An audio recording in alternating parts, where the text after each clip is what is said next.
नाज़रीन, हैदराबाद में शादी हाल अंदर प्लेट साफ़ न मिलण तां तशद्दुद में हिकु ॼणो क़त्ल थी वियो।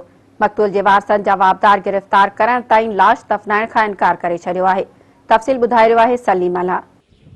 अॼु बल्दिया थाणे जी हद ॾिपलाई मेमण कॉलोनी भरिसां हिकु शादी हाल में शादी दौरान साफ़ प्लेट न मिलण ते उते जेके शादी में मौजूदु 25 खां 30 माण्हू हुया उन्हनि हिकु जेको शख़्स हुयो ठारू शोरो उनखे इंतिहाई बेरहमाना तशद्दुद करे उनखे क़त्ल कयो आहे। उनजा वारिस हिन वक़्तु मौजूदु आहिनि, उन्हनि सां ॻाल्हि ॿोल कयूं था।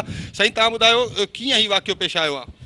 सही यो इतने इंक सिटी दे वीचारो मज़दूर हुयो, प्लेटूं व्लेटूं धोअंदो हर शहर गाल उन में टाइम अवर थी वियो ऐं ही पंहिंजी छुट्टी करे वियो बि त हिन जा अवर हिकिड़ा महिमान अची विया त हुननि चयो न ज़ोरी असांखे प्लेटूं धोई ॾियो। हुन चयो छुट्टी थी आहे, ग़रीब माण्हू सुबुह खां वठी मूं वटि कमु कयो आहे, पोइ उन ते बेरहमाना माना तशद्दुद करे हिननि सां वरी नाइजाइज़ी कयूं आहे, उन्हनि खे कुटियूं आहे। मेन जेको मुख आहे शाह मोहम्मद आहे, ॿिया कुझु उन सां कुझु 3-4 आहिनि, उन असां FIR कटिजे ऐं जे FIR कटिजंदी ऐं माण्हू गिरफ़्तार न थींदा तेसि ताईं असांजो लाशो पियो आहे, उन खां पोइ असीं दफ़नायूं। लाश माना हींअर ताईं रखियो वेठा आहियो?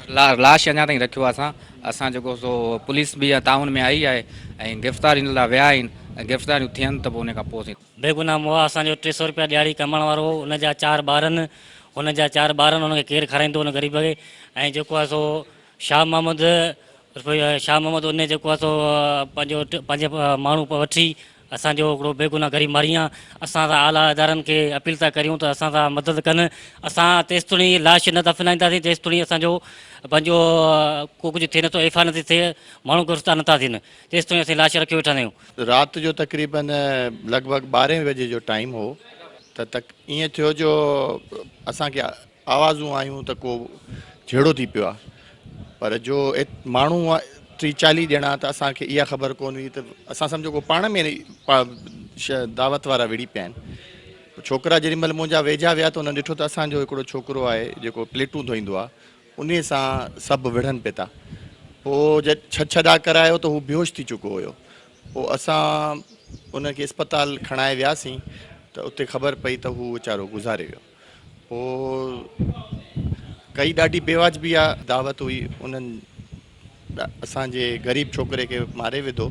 हाणे छा ते मारियो त उहो असांखे ख़बर पई त हिकिड़ी प्लेट न ॾियण ते। इहा त वाक़ियो सम्झ में ई न आयो त 40 ॼणा चढ़ी हिकिड़ी प्लेट न ॾियण वारे ते बेवाजिबी कनि, इहा नाइंसाफ़ी आहे। इन जो अज़ालो थियणु खपे। वारसनि जूं तव्हां ॻाल्हियूं ॿुधियूं। संदन चवणु आहे त ठारू शोरो खे इंतिहाई बेदर्दी सां क़त्ल कयो वियो आहे। हुन जूं ॿाहूं जेके आहिनि उहे भॻी वयूं आहिनि। हुननि जो चवणु आहे त जेसिताईं जवाबदारनि खे गिरफ़्तार न कयो वेंदो तेसिताईं हिननि पारां लाश जेको आहे दफ़नाइण खां इनकार कयो आहे।